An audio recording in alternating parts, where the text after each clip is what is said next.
All right. I want to discuss another source about the transmission of the legacy of Rome, of ancient Rome, down to the modern time, or at least as the modern time was in the 1920s. I'm going to go through an essay written for the publication The Legacy of Rome by Oxford at the Clarendon Press. It's I found this in a secondhand bookstore in the sort of below Lewes Castle in England. So I'm not sure how easy it is or otherwise to obtain this. It is secondhand. It has inscription on it, from the 1920s. So it's quite an old one. But I want to go through the transmission of the legacy, which is an essay by Cesare Foligno, to see how it compares to Highet, how it compares to the classical tradition as told by Gilbert Highet, 1949 book, Classical Tradition, which I've been going through in my series, The Classical Tradition, and see if there's anything about transmission and legacy, particularly of empire, that we can take, because I think we live in an age now where we're having a lot of difficulty in the West and in European states and European civilizations to deal with the concept of imperial legacy. And for me, it's much more encompassing than simple oppression narrative or simple, the Star Wars idea of what an empire is. An empire is, or at least was, right up until the Great War in 1914, the inevitability of great civilizations. They would become empires. It was almost the greatest possible civilizational form that any culture could even take.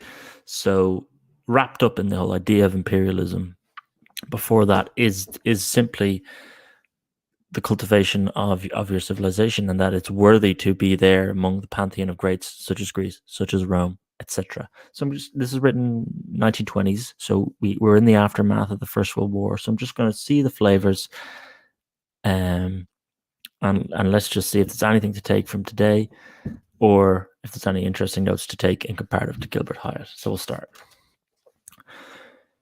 The transmission of the legacy. There are two sources of error which must be guarded against in considering the connection of ancient with modern civilization: unreasoned worship of the past and unjustified pride in the present.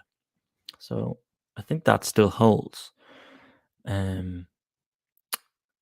Fetishization of the past is certainly never going to lead to anything. I think a lot of people who would see themselves in the reactionary sphere online as well, it mustn't fall down to this trap if they actually want to live in the 21st century and experience it to its fullest. I think a pure fetishization of the past will lead to fossilization of the soul in many ways, because you are stuck in this little cornerstone.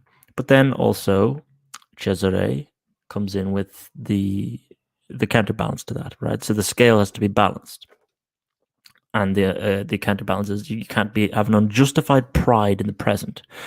This is what we see in the dominant narrative coming from the left today: completely unjustified pride in the present, to such an extent that they are tearing down statues which have stood for centuries across England, across the land of England, those that have sculpted the environment of generations of thinkers and writers, and even not even just writers, just workers and ordinary people going about their daily lives have sort of lived among this sphere. And if you want to year zero your surroundings, you have to realize you're ending a civilization. And it doesn't matter if some of those people of the past that you're tearing down are perhaps unsavory by your contemporary parlance.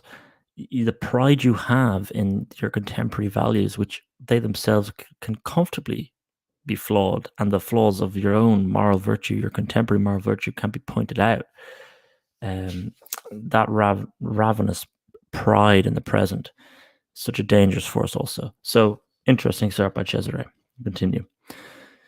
It is pernicious to overrate the value of ancient civilization and to exaggerate the amount of the heritage which the modern world has actually received, as it is foolish to ignore the great achievements of ancients and to deny that a portion of their assets that leavened progress in the later days, the greater scientific knowledge and mechanical advantages of contemporary civilization, need not be the sources of pride.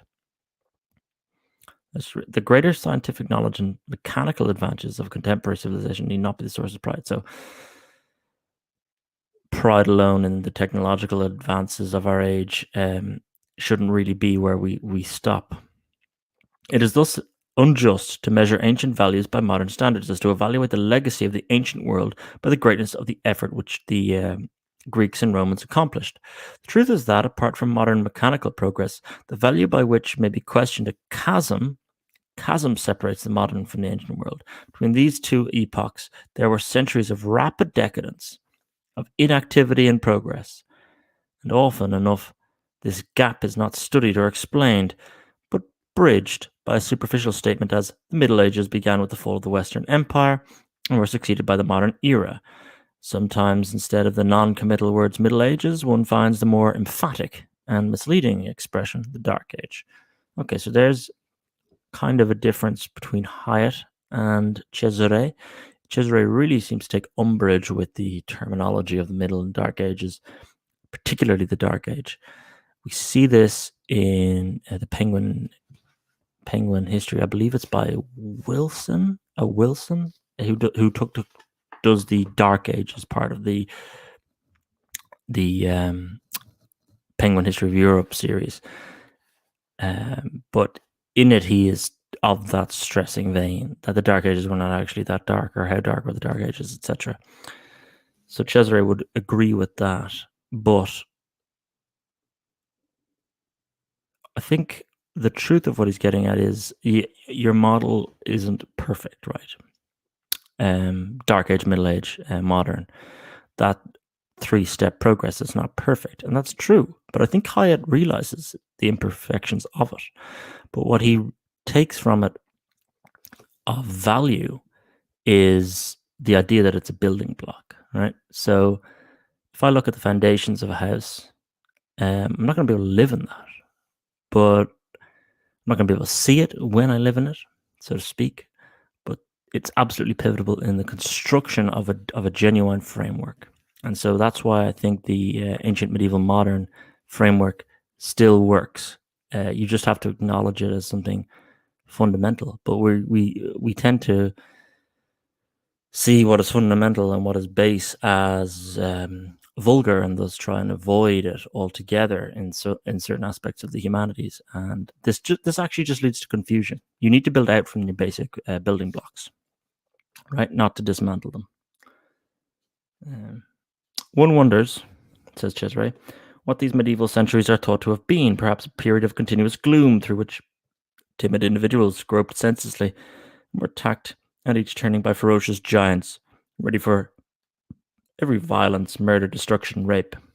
And not necessarily wrong, though, Cesare. I think you would have seen all of those aspects of life, violence, murder, destruction, rape, increase during the Dark Ages as compared to Imperial Rome. As if one imagined that the moderns owe to the very darkness of the Middle Ages that anything of the Roman heritage has reached them, because it passed unnoticed by the invaders and thus escaped being ravished or burnt. Even though such a fanciful view of the actual events were as correct as it is assuredly wrong, it would still be opportune to explain more definitely how, and by what means, so much of the Roman legacy escaped the destroying fury of the barbarians, who were unconscious instruments of profound innovation. I do think that's a nice term, that the barbarians are an unconscious instrument of profound innovation. Particularly writing in 1923, the word innovation in the 2010s has become almost synonymous and as stupid as the word synergy in business speak, right? It's just getting whittled off by anyone and everyone to try and they themselves seem innovative. The irony, of course, being it's not innovative at all to use the word innovative. But 1923, talking about the barbarians as having profound innovation, if unconscious. I think that's quite an interesting turn of phrase. Not necessarily wrong. In order to give a fairly satisfactory reply to such a question, a distinction must be made.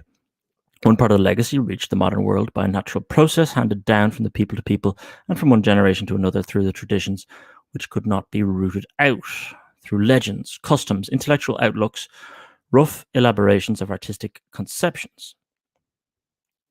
Interesting to note, since Cesare wrote this almost 100 years ago, how much we have been uprooted by these factors, which he calls transmission factors. Legends, right? The uprooting of the idea of a legend. Every basic legend now has its own skeptical take, has its own flaw-pointing characteristic. The critical theory can allude itself to problems in almost every legend, every custom, every intellectual outlook. And I think that's why the universities are going through a sort of intellectual crisis at the moment, because their own intellectual outlooks have been undermined by their own methods throughout the 20th century. So they're left in a bit of a rut from that. They can't actually sculpt an intellectual outlook, despite the fact they should be an intelligentsia of a populace. And it is this part of the legacy which, independently of its intrinsic value, continues Cesare, bore the best fruits of the modern era. The other part, which was perhaps the richer in itself and gradually recovered by ceaseless efforts to toil and study, excavations and investigations of scholars during the last centuries of the Middle Ages and the modern epoch. Thus, the process of transmission was twofold, natural and artificial. And this circumstances, so there was still an uncovering done. We saw that in the classical series like Petrarch, going back, discovering genuine manuscripts of Cicero, right? They weren't known by people of the Dark Ages. So that is a transmission which is artificial, because it is entirely rediscovered, rather than natural, which is the through the legends. So the legacy may be assumed that these legacies were of two types of legacies: the artificial and the natural. One which is difficult to make out, the other has been active at all times and has benefited all classes of men. So the legends benefit all classes of men. I mean, even to say that today would be controversial, because there'd be a questioning of the legend itself, right? And another more conspicuous, which is the result of a long collective effort on antiquarian research, and seldom benefits those who do not belong to the cultured or in some way privileged classes. Again, let's compare that with a contemporary age. The privileged classes today, if we even try and think about classics, and you've got Donna Zuckerberg trying to reframe the classics in social justice warrior mold, that these are now they are the privileged classes, and they are performing their own antiquarianism. It's not antiquarianism, but they are performing their own take on the classics, which is akin to how the antiquarians of Cesare Foligno's two aspects of transmission, right, would appeal to. Donna Zuckerberg is of the privileged class. She has nothing to do with a transmission of a natural type. It's an artificial type, but it's not the artificial type of the antiquarian that Cesare is getting at. It's an artificial type of something which has emerged from 20th century critical theory. Right. So let's continue. The natural legacy escaped destruction because it was constantly in use, and though usage has entailed to wear and tear, it has also ensured a considerable influence upon men, which is very Aristotelian, which is continuous in varying degrees. Such a heritage has been treated by its temporary possessors as a lawful property. It was absorbed, modified, and re-elaborated by them like a thing of their own, and the inherent preciousness of the thing was often obscured by the habit of possession. Interesting emphasis on possession. The remainder of the legacy was first buried under the debris of an enormous upheaval, or sunk in deep waters of shipwreck on the ancient world, and was only recovered later, after long research, which enhanced its value in the opinion of men and culture, for whose benefit it was placed in museums and imitated. Interesting when you walk around a museum today how apologetic they always are for past misgrievances of their own civilization, not really getting to grasp the whole idea of a museum came from the idea of it was an expansion of the cabinet of curiosities, which is pretty much a Western phenomenon. But now there's a complete inversion where the museums are so ashamed of their past, they're almost not presenting the past in the way that which was originally intended, which is basically a large expansion of the cabinet of curiosities for the public. A profound difference between the direct transmission and the later recovery during the Renaissance is, so Cesare is still talking about his two types of transmission, is to be found and altered in the outlook of recipients upon the Latin legacy. Medieval men accepted all that came to them from the ancients with absolute trust. So if we look at the Highetian, or Gilbert Highet, I'm just creating an adjective around that, the Highetian transmission, one of the ideas of these absolute trusts, which is a direct transmission, would be Boethius's Consolation of philosophy, which never really leaves them. Even Alfred in the Dark Ages is writing a translation of it. They were willing the pupils of the masters whom they considered infallible. On the other hand, the scholars of the Renaissance, and also some of the later schoolmen, owing to their wider information about the ancient world, almost unwittingly took up a critical attitude. So even Cesare here 100 years ago is noticing that the more you know about the world in general, the more you're likely to take up a critical attitude. And I think actually that's an interesting take on what we saw in the 20th century, when we're largely did the critical attitude emerge from, it certainly emerged from a perception that man understood more about the world than ever before. But I think it also was twinned with the fact man in the West and in European culture particularly had also seen more destruction than ever before in the First and Second World War. So sort of perfect storm there. But it's interesting, Cesare is picking up on the schoolmen being more critical because of their sense of superiority. Right. So they almost unwittingly took up a critical attitude. The classical age was still for them a period of immeasurable superiority to their own in all ways. But they had to make their choice when they traced a conflict of evidence or theories and thus make up the positions of critics. They took over what they desired from the ancients rather than received any gift from them. So I think here he's talking about 18th century over-prescription to the classical. Everything needed almost a direct analogy. For taking the implies selection and conscious of intellectual activity, and receiving merely denotes acceptance. Once the critical attitude was taking up, it was bound to bring about a reconsideration of traditional values, which caused first a form of rivalry of the ancients, and later, during the 17th century, was the famous polemic concerning the relative merits des anciens et des modernes. Highet gets into that debate, and I think the tone, he gets into that debate around chapter 14 of his 24 chapters. If you are following my series, I'm only through the first 7 chapters, so it's a little bit to go. But the tone of Cesare is similar to the tone that Highet takes, that really the debate itself became stultified and needed a rebirth, and that rebirth comes about through the Age of Revolution. Much has perished, much has been lately recovered, but the result of purely intellectual labors, much of the survived the regular process of transmission in a form which is difficult to recognize. Such a distinction could be illustrated in many ways, but a linguistic example may serve the purpose. The Greek kerosos was transformed into the Latin derivative kerassus, vulgar keresia, whence French caris, and the English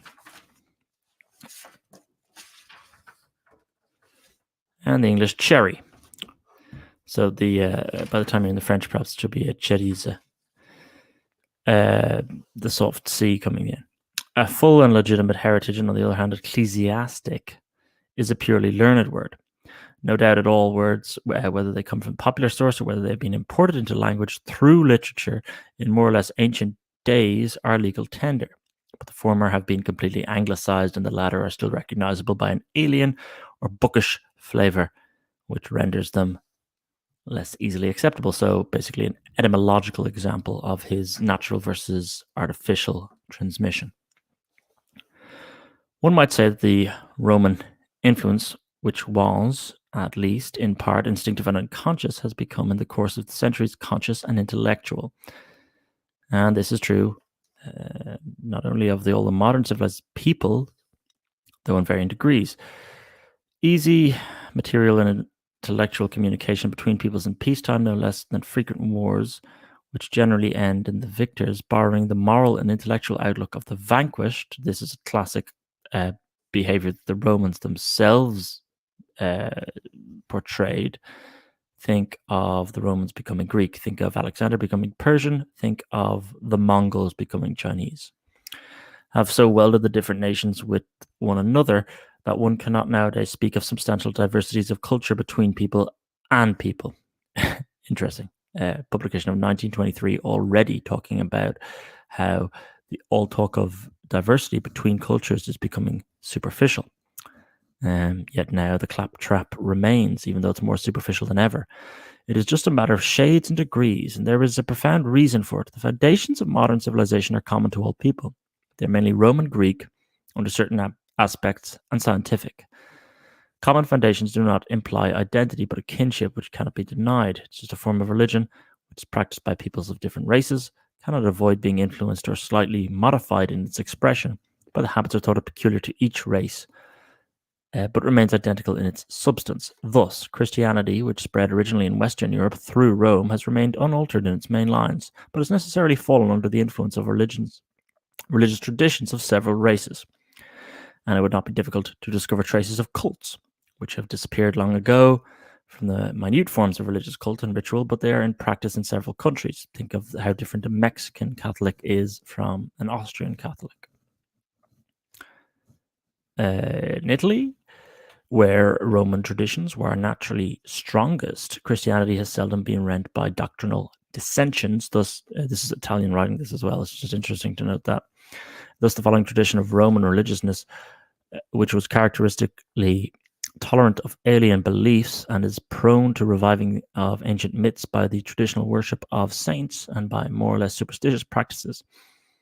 Elsewhere, Christians have been more readily swayed by the discussions of subtle question doctrine, as in the East. We've seen a lot of expansion of susceptibility among the proles of Eastern superficial spirituality. Of course, it's not genuine. I wouldn't pretend to know anything about genuine Eastern spirituality, but there is a pretension amongst the West, particularly of those of the aspirant classes, to want to be seen to be enlightened by Eastern spirituality, or have become pugnacious and learned as among the Germanic races. Well, in 1923, perhaps you could call the Germanic races pugnacious and learned. But we saw where that ended up. Dangerous concoction. Thus each race and each generation to create their religious beliefs afresh, although men think that they are faithfully following an unalterable creed. What Christianity acquired through contact with the Roman world is mainly to be traced in the hierarchical organization of the Catholic Church. It is institutional rather than religious. Highet does touch about the institutional transmission of the Catholic Church. He does not shy away from it. It is of importance. And it was principally due to the Roman influence that the idea of a universal church arose. So, interesting point there by Cesare. If we don't have the conception of empire, of Rome, and that universality which comes with that conception, could the Catholic Church have genuinely sprung forth its idea of the universal church? Cesare does not think so. So it arose so soon in the history of Christianity, basically because it could take on the dying sculptures of Rome. And that from the idea there was so unexpectedly sprung the theory of universal empire, which had lasting political consequences. From the time when Constantine the Great accepted Christianity as the religion of the empire, the election of the Pope was completed by the confirmation at first of the West and later the Eastern emperors. The recognition by the popes of the authority of the Byzantine emperors was only natural, for the creation of two emperors with separate territorial jurisdictions was never understood to imply separation of the empire or the creation of the two distinct states. It was merely intended to establish two capitals, from each of which an emperor, in full accord with his colleague, was to rule a clearly defined portion of a single state. Thus, the popes were merely consistent in their loyalty to the state, in never failing to seek the confirmation after election from the Eastern emperors up into the 7th century. And it was only due to the decreased authority of the Byzantine emperors in Italy and to their unwise interference in purely theological questions that the popes freed themselves by degrees from the allegiance to the Eastern Empire. The power of the popes had so far increased that it was felt at last to have no further need for the protection and corroboration of the lay authorities. But soon a new danger threatened the church at the hands of the Roman aristocracy and the Lombard kings, as they were no longer restrained by imperial authority, owing to the split between the church and Byzantium. The more powerful among the Roman nobles endeavored to subject the papacy to their will, and to enmesh it in the ceaseless riots and quarrels which were brought about by their feuds. On the other hand, one of the Lombard kings endeavoring to establish their authority over the whole and territory which formed the Lombard state, and anxious to extend it further, were ready to use military force against the papacy. So we're talking about how the power of the Pope supersedes the power of the Emperor. It's a bit more detailed than what Highet goes for, but I think it's roughly in line with the idea. It's also an interesting one that I talked about how empire, certainly before 1914, was only ever seen as a natural expansion of civilization to its fullest and most fruitful form. Another way of thinking about that is this link, right, between the Empire of Rome and then the emergence of Catholicism as a universal state, a universal church, and a universal state. That idea of something becoming universal is intrinsically linked. So even if you were, have nothing to do with the Catholic Church, if you believe in any concept of universality, yet deplore the idea of imperialism, is still something that's evil in your head, just solely because it's imperial. There's a complete dislocation there of thought. The two are entirely linked, always have been. So let's continue. In such straits, the popes had recourse to power. During the 8th century, possessed military and political strength and showed pious submission to the church, namely the monarchy of the Franks.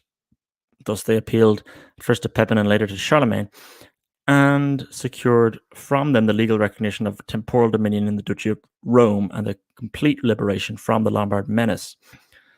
So, just an interesting link there. The more the papacy gets powerful, the more it has to deal with genuine geopolitics of its age, really, rather than purely spiritual. It realized it became so powerful it didn't need to have the authority of a Roman emperor to cement the Pope in his position, but that immediately meant that the papacy itself became subject to sort of maybe more mundane geopolitics, where now they're looking for alliance with the Franks against the Lombards. Again, a sort of inevitability of a link between anything that you want to be a universal creed or any sort of universality in the way you want to live your life, and it's a link to imperialism.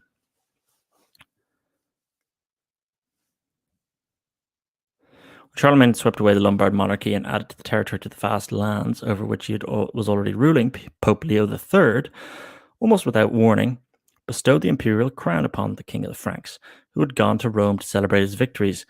I'm not sure, that's surely up for debate how much Charlemagne sought that imperial crown or not. It was once again the glamour of ancient glory, together with the undying recollection of the world power of the Romans, which was at work. The Pope did not wish any longer to acknowledge the preeminence of the Byzantine emperors, who were far away, untrustworthy, and continually becoming more Eastern in character. But the Church was universal in theory and aimed at the spiritual direction of the whole world. It had converted the Aryan barbarians, and with the help of the Frankish valor, it was rapidly gaining ground among the German and Slav tribes, while the credit of checking the progress of the Mohammedans into Western Europe had been ascribed to Charles Martel's victory at Poitiers rather than to the internal feuds of the Moors of Spain. Creating a new myth. This would tap in with perhaps a more Spenglerian idea here rather than a Highetian. Highetian idea doesn't talk about this Charlemagne moment or this Charles Martel victory at Poitiers moment against the Moors. it really he just goes straight into Dark Age, covers themselves in darkness, and then we re-emerge in the Middle Ages. But in there are profound battles of, think of them as the boundary acts, right? It's Xerxes at Thermopylae, where European civilization rejects the incursions of the Moors and goes off to sculpt its own civilization instead, which is Spenglerian thinking, really, because it has to enact Europe as the Faustian civilization begins, and has to enact its own civilizational idea, which is the infinite. Universal Church needed to be balanced and strengthened by universal empire, embracing at least the whole of the Western world. The Frankish king, whose state was already rivaling the Roman Empire in extent after some hesitation, saw the benefits of the papal gift. He took pride in the new crown it had been placed on his head, and allowed himself to be made the first exponent of a theory which had scant foundation in actual politics. The Caravinjian Empire had only two things Roman: its size, and that for a short time, its name. It was its name, more than anything else, which lent glamour to the medieval empire, saved it in moments of crisis, and made it most coveted by ambitious princes. Also, its immediate origin was Roman, insofar as the Roman Church had brought it into existence, but the defender of the Church was soon to become the rival of the papacy and the opponent of its temporal ambitions. But how the glamour of the Roman power survived in the recollection of men, despite the persistence of disasters and prepared causes of the downfall of the Western Empire followed upon it. Between the 3rd and 5th centuries, the boundaries of the Roman state were overrun by hostile tribes, bent inwards by persistent pressure, and withdrawn so far as to include in the end little more than the Italian peninsula. And in such territories as had been only recently Romanized, or had become the home of barbarian tribes which had escaped so far the contact of the civilized, it is to be assumed that the recollection of past glories was rapidly dimmed. But the barbarians were mostly accustomed to lives in huts or wooden houses, and the farther they advanced towards the heart of empire, the more often they were confronted by cities built of stone, bricks, marble, boasting decorous public edifices, temples, statues, mosaics, paintings, linked to one another by paved roads, mostly watered by still efficient aqueducts. It was a sight so overwhelming in its unexpected grandeur that it may have goaded to fury the destructive impulse of the more savage invaders, but it must have aroused an almost mysterious awe in them, and particularly in those who were less impervious to civilization. There's a recent Netflix show called Barbarians by a German TV broadcaster, in which they try, of course, it sides with the barbarians as almost a Rousseauian take on life, right? That the Romans, through their civilization, have created chains for people, and so the barbarians, actually, we see living in their small huts, have this brilliant communal village, and consultation with the elder, and everything's brilliant until the Romans come in as an external source, demanding tribute, which of course is complete nonsense, right? The huts are primitive in comparison to the mosaics and the marble, and think of what Rome as a city would have been compared to these huts, the barbarian huts. That's what it takes to build civilization, right? And so, yes, maybe there would have been some arrogance amongst Roman troops, but that's an inevitability. That's perhaps that's the think of what Cesare gets at here. But maybe that was pride in their own present, right? But their own present then wasn't simply temporal; it was also geographical.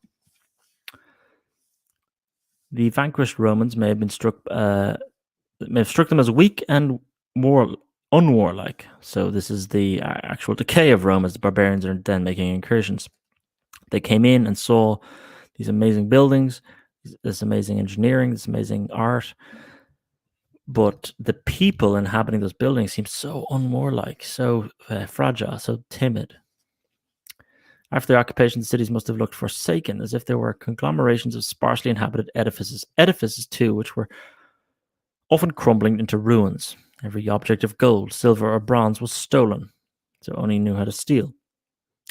And the statues were knocked down. Yep, statues are knocked down. That's a good sign. But the feeling that they were face to face with a grand product of human effort. It's a great term. You can knock down statues, but you cannot evade the fact when you are standing face to face with a grand product of human effort. I think we should keep that in mind today. More impressive even than their own victories, little by little, mastered their uncouth visitors.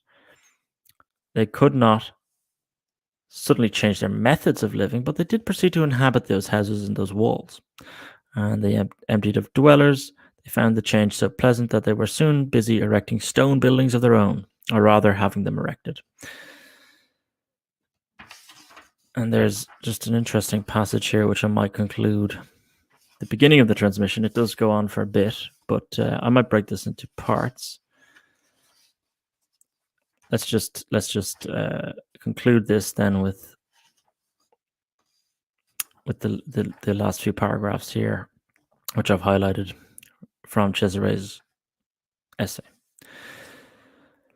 For it should not be overlooked that the invaders were not so numerous as one might imagine. Okay, so it doesn't take a lot of people. That's sort of leading into a Pareto elite theory idea, right? You need a small number of people, a smaller fraction than 50% to actually inculcate change. Yeah, neither did they destroy nor drive away their native inhabitants. So again, barbarian invasion doesn't always mean a complete replacement of the native inhabitants. It just means subjugation of them. In this respect, there was, for the most part, a striking difference in the behavior of the Romans and the invaders. The invaders came from far-off lands and had been on their way for years, fighting, marching, camping. They were still encamped rather than settled. If other invaders came in their wake and conquered them, they were wont to start on their track once again, making for other lands. But what was left of the Roman or Romanized population, it did not stir. In the course of time, during the decline of empire, the resources of its subjects had been exhausted by taxation. Many had been debased from the status of free citizens to that of men chained to a particular class or place. Small landowners had become serfs or civil servants, but they had not stirred from their abodes when the invasions began, and they had not all died. The upheaval struck them with stupor. They felt helpless. Life, which had been so harassing, became more harassing still. The administration of justice, which had been corrupt, became a travesty and a mockery. For the scornful ferocity of the new masters ignored the restrictions of such laws as they had issued themselves. The people suffered hunger, violence, and insult, but they did not all die. If the crumbling of the massive organization of civil life turned them into beings more enslaved, ignorant, and miserable, they certainly would not forget. When still abiding in the cities they had dwelt for generations, that their forefathers had been more powerful, cultured, and richer than they.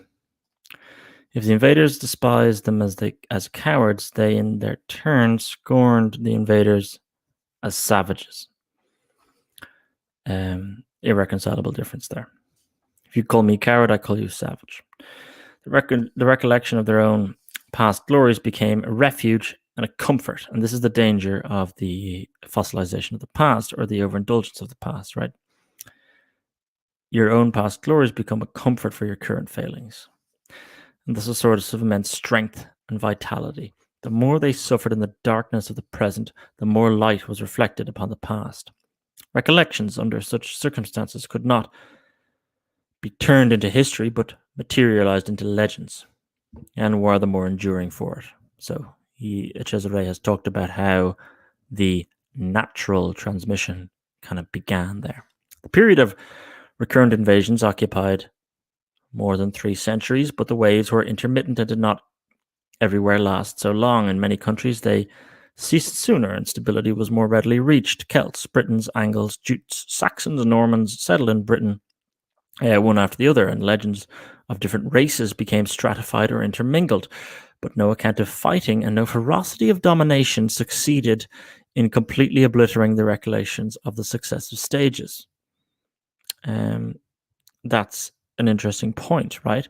So if someone tries to attack England today, well, England's always been, a nation of immigrants or this or that. They're trying to go back to this idea that there was the Celts, then the Britons, and the Angles, and the Jutes, so on, Saxons, Normans. Yes, but none of them wiped out the other, right? Because we know about the prior one. So this idea of a sort of year zero doesn't tie in with that idea of there was always this immigration into Britain. It builds upon it and it intermingles, but anyone who's trying to push for a year zero is not being intellectually honest, because if there was a year zero, you wouldn't remember what had come prior at all. Visigoths and Suebi ceased their wanderings once they had arrived at the faraway Spain. Stability was reached in Gaul about the 6th century, and in Italy the inrush of migrating tribes may be held to have ceased after the Lombard conquest, though the wars were by no means at an end. Where the Roman population was still in sufficient numbers at the time of the invasion, it retained some organization. The first invaders neither mixed with the Romans nor outnumbered them. Just because the barbarians were relatively few as compared to the inhabitants of the Roman Empire, they ruled the country first by keeping apart the indigenous population. Okay, the Roman municipality disappeared, and the village organization enforced. The corporations of free workmen and tradesmen of all legal raison d'etre. So we're still talking about natural transmission. I'm just going to skip. During the last centuries of the empire, military authority had been taken away from civil magistrates. Of the municipa, or the dux, the military commander, had acquired an ever-increasing influence. So this is sort of demagoguery. The dux, the leader of the military commander, getting all the power. The idea of the municipia having civil magistrates having power was waning. So sort of a descent into warlordism was already occurring naturally within Rome. When the power passed in the invaders' hands, so that led it easier to you just flip who the dux is, right? If you're used to that form of government, it's easier to then flip it who the leaders are, because you're still slotting people into power structures which are already ready for it. When the power passed in the invaders' hands in northern Italian towns, and the officials were, whether Goth, Lombard, or Frank, under the names duces, counts, comites, or marquises, who retained both military and every other authority. The change was this gradual continuity was not totally broken. Interesting idea there. So I think I'll break there, and we'll continue on for a bit more. I might break this up into 3 parts, maybe, to go through it in enough detail without becoming onerous in one take. But I hope you've enjoyed this. Basically going through Cesare Foligno's 1923 essay on the methods of transmission of the legacy of Rome down to the modern day, discussing the difference between natural and artificial transmission. Okay, thank you and good night.